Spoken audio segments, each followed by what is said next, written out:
Slow.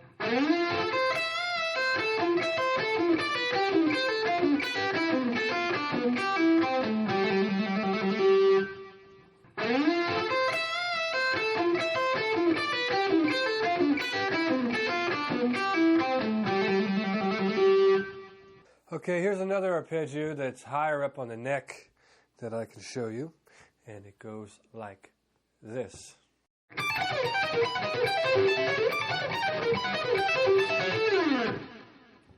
Slow.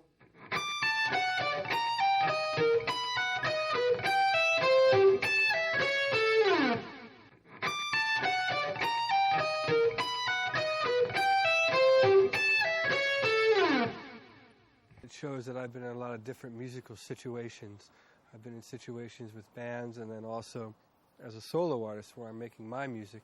I think that the nice thing I can say about being in a band situation when it really is a band, a real band, when everyone's contributing, which was the case when I was in been in only 3 bands, but the 3 bands I've been in, it was that kind of situation where everyone would come in with ideas and we would all contribute.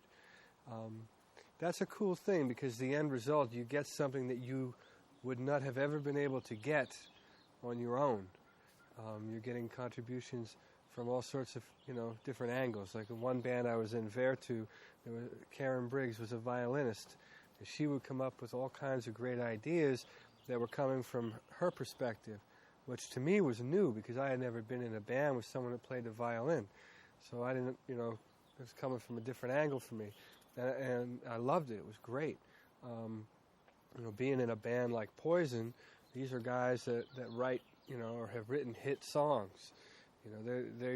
They know how to craft a great song so that the average person can sit down and listen to it the first time and want to hear it again. And I learned a lot from being with those guys on that level. And then also the other band that I was a part of, Mr. Big, kind of had a little bit of both. They had the element of how to write a song that was a hit, like a To Be With You type of song, which was a big hit for Mr. Big. But then also you got Billy Sheehan, who is an incredible bass player, who adds that aspect, and for a guitar player you go, oh no, there's someone else here that I gotta keep it together, because if I don't, I gotta keep up with this guy. So that was a cool interaction, being in a situation like that.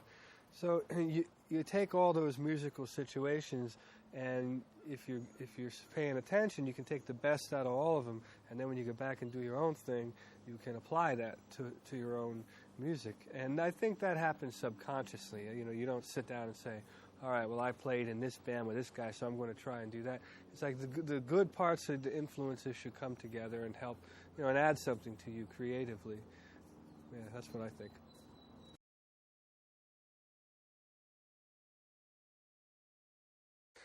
Okay, this section here I'm going to show more scale-oriented licks. I'm also going to demonstrate some exercises that will help your legato technique and strengthen your left hand.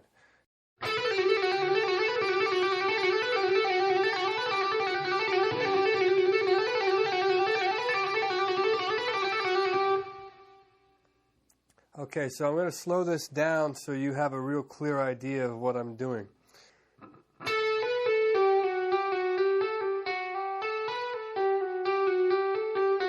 So it's...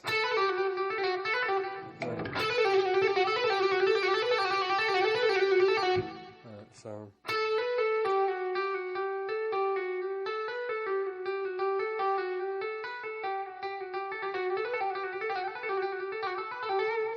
And so what's happening here on this lick is I'm incorporating a slide to actually play the note as well as a hammer-on.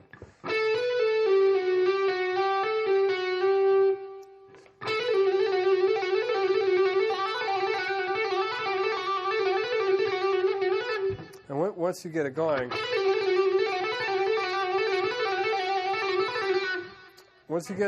you don't pick it at all. It's just strictly depending on the strength of your left hand to hammer on those notes and pull them off and slide in and out of them.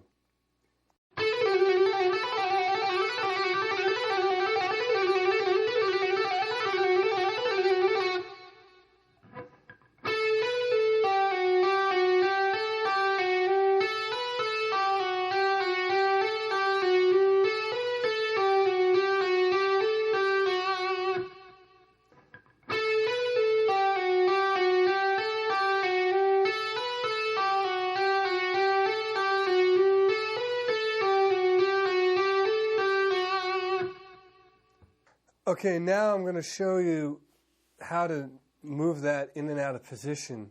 And we're going to stay on the same string for now, just to keep it simple. But we'll take that pattern and move up and down the neck. So, and this is also another type of an exercise.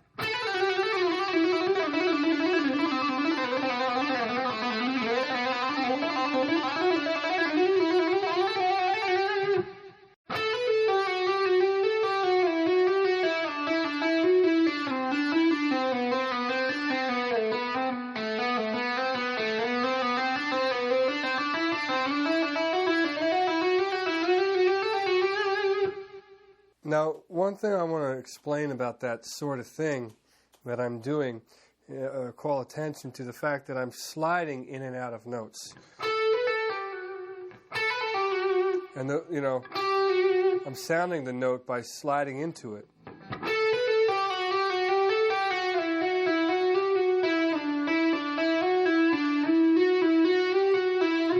See?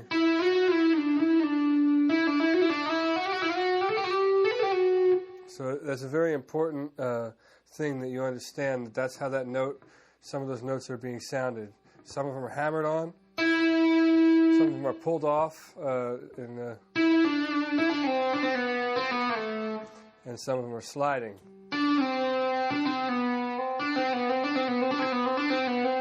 Actually, I want to show you one more exercise, even simpler than what I've showed you already.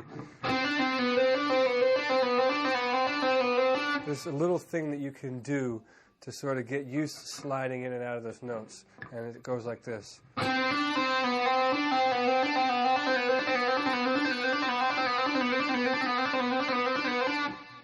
And you can practice that over and over, and that will help you get used to that sort of motion.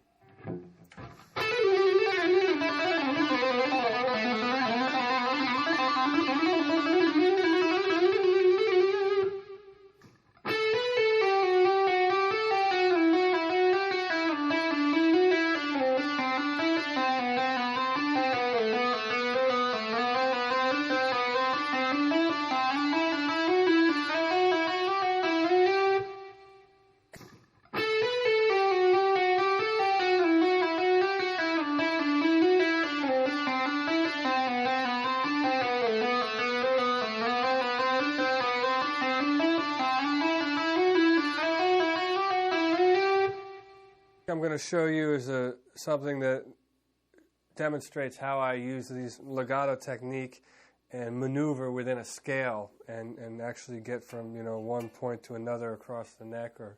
And I'm going to make this more of like a sort of an exercise that'll be based in B minor.